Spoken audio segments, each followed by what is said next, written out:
నమస్కారం MCN news కి స్వాగతం. ఈనాటి ముఖ్యాంశాలు. నా పేరు కళ్యాణి. మేము చిత్తూరు పలంనేరు మున్సిపాలిటీ చిత్తూరు దగ్గర అగ్రహారం నుంచి మాట్లాడుతున్నాము. మేము టమాటా 2 ఎకరాలు విస్తీర్ణం చేసాము. అక్కడ పంట రేట్లు లేక మేము ఏదో బాధపడుతున్నాము. ఇప్పుడు రేట్లు వచ్చేసరికి ఏనుగులు వచ్చి 10 ఏనుగుల దాకా వచ్చి పంట అంతా నష్టం చేసేసినాము. మేము ఎట్లా బతికేది, ఏం చేసేది?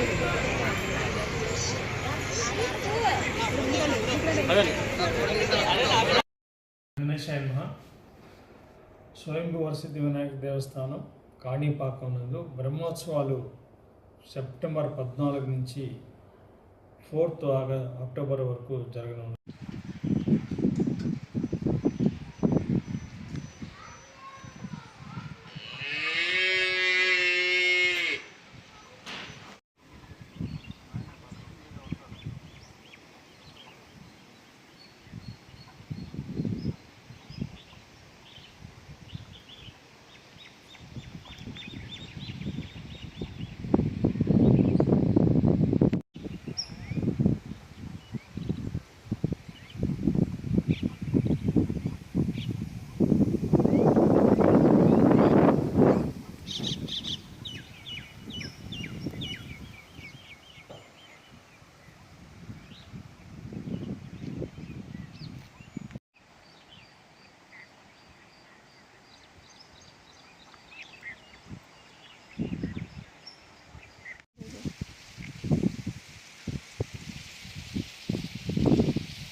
ఫెన్సింగ్ అన్న రెడీ చేయొచ్చు కదా, సోలార్ ఫెన్సింగ్ కదా.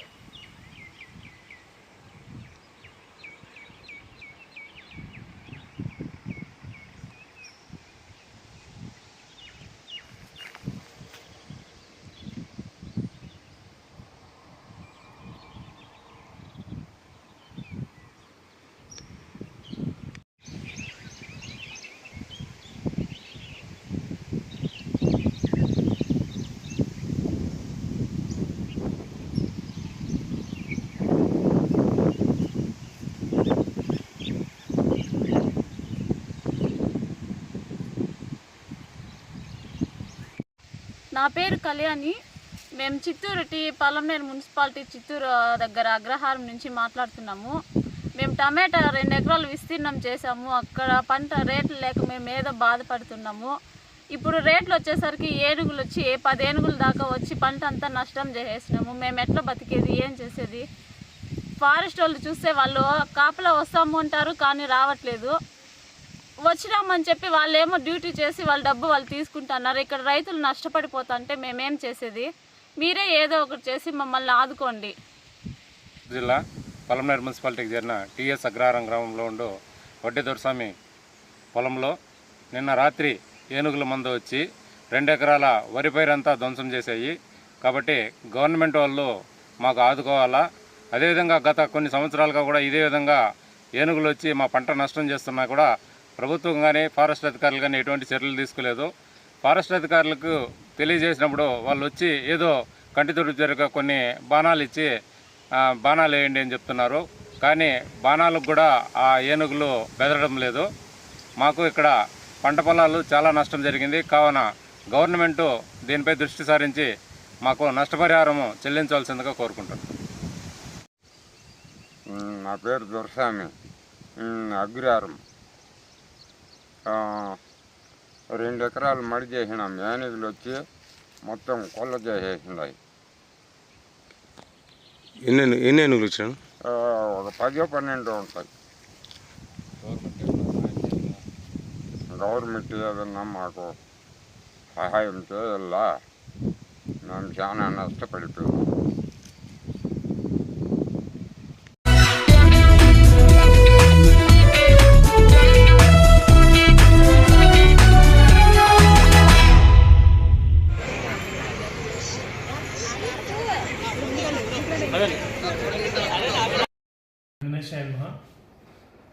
స్వయంభూ వరసిద్ధి వినాయక దేవస్థానం కాణిపాకం నందు బ్రహ్మోత్సవాలు సెప్టెంబర్ 14 నుంచి 4th అక్టోబర్ వరకు జరగనున్నాయి. ఈ బ్రహ్మోత్సవాల ఏర్పాట్లలో ముందస్తుగా మనం ఉభయదారులతో సమావేశం నిర్వహించడం జరిగింది. సో ఏ వాహనం ఏ రోజున నిర్ణయించారో సో దాని ప్రకారంగా మనం పత్రికలు కూడా ఇన్విటేషన్ కార్డ్స్ ముద్రిస్తున్నాం. సో గౌరవ స్థానిక శాసనసభ్యులు మన ముఖ్యమంత్రి గారిది, అదేవిధంగా ఉప ముఖ్యమంత్రి గారిది, నారా లోకేష్ గారిది, మన ఎన్విరాన్మెంట్ మినిస్టర్ వీళ్ళందరి యొక్క అపాయింట్మెంట్స్ తీసుకోవడానికి ప్రయత్నం చేస్తున్నారు. వాళ్ళందరినీ కూడా సాధారణంగా మేము ఈ బ్రహ్మోత్సవాలకి ఆహ్వానించడానికి ఏర్పాటు చేస్తున్నాం. అదే కాకుండా మనకి ఈ సాధారణంగానే రద్దీ పెరిగింది. గత 1 month 2 months నుంచి చూస్తే కాణిపాక దేవస్థానంలో ఫుట్ఫాల్ పెరుగుతూ ఉంది. ఈ రకంగా మా అంచనాల ప్రకారము 80,000 నుంచి 1,00,000 వరకు బ్రహ్మోత్సవాల్లో భక్తులు పాల్గొనే అవకాశం ఉంది. కాబట్టి వాళ్ళందరితో కూడా ఎటువంటి ఇబ్బందులు లేకుండా సవ్యంగా సులభతరంగా దర్శన భాగ్యం కలిగించేదానికి ఏర్పాటు చేయడానికి జిల్లా కలెక్టర్ గారిని ఈ మధ్యనే కలవడం జరిగింది. జిల్లా అధికారులందరితో కూడా కోఆర్డినేషన్ మీటింగ్ ఎస్పీ గారు, కలెక్టర్ గారు, మిగిలిన జిల్లా అధికారులందరూ కూడా 22వ తారీఖున మన దేవస్థానం ఆవరణలోనే కోఆర్డినేషన్ మీటింగ్ పెడుతున్నారు. సో ఈ కోఆర్డినేషన్ మీటింగ్లో ఎలాంటి ఏర్పాట్లు చేయాలి, ఏ డిపార్ట్మెంట్ ఏం చేయాలి అనేది, పోలీసు వారి బందోబస్తు అరేంజ్మెంటు, అదేవిధంగా drinking water, medical and health, fire, Panchayati Raj, ఇలా అన్ని డిపార్ట్మెంట్ల యొక్క సహకారం తీసుకుంటున్నాం. వీళ్ళందరూ ముందస్తుగానే ఇప్పటికే కొంతమంది ఫీల్డ్ స్థాయి అధికారులు కాణిపాక దేవస్థానం విజిట్ చేసి ఏమేమి చర్యలు తీసుకొని యాక్షన్ ప్లాన్ తయారు చేసుకుంటున్నారు. సో 22వ తారీఖున ఖచ్చితంగా అందరూ జిల్లా స్థాయి అధికారులు వస్తారు కాబట్టి ఒక క్లారిటీ వస్తుంది. వారికి ఏమేమి పనులు చేయాలనేది జిల్లా కలెక్టర్ గారు నిర్దేశించి ఈ లక్షలాది భక్తులు వచ్చినప్పుడు ఎలా క్రౌడ్ మేనేజ్మెంటు వాళ్ళకి మనం తగిన క్యూ లైన్ మేనేజ్మెంట్ ఇవన్నీ గురించి కూడా కలెక్టర్ గారు అదేవిధంగా ఎమ్మెల్యే గారు ఎస్పీ గారు మన board test board chairman test board సభ్యులందరూ కూడా వాళ్ళకి గైడ్ చేయడం జరుగుతుంది. సో ఈ రకంగా మనం రాబోయే బ్రహ్మోత్సవాల్లో మరింత ఘనంగా అదేవిధంగా భద్రంగా సమగ్రంగా అదేవిధంగా సులభతరంగా వాళ్ళకి దర్శనం జరిగేలా ఏర్పాటు చేయడానికి కృషి చేస్తాం.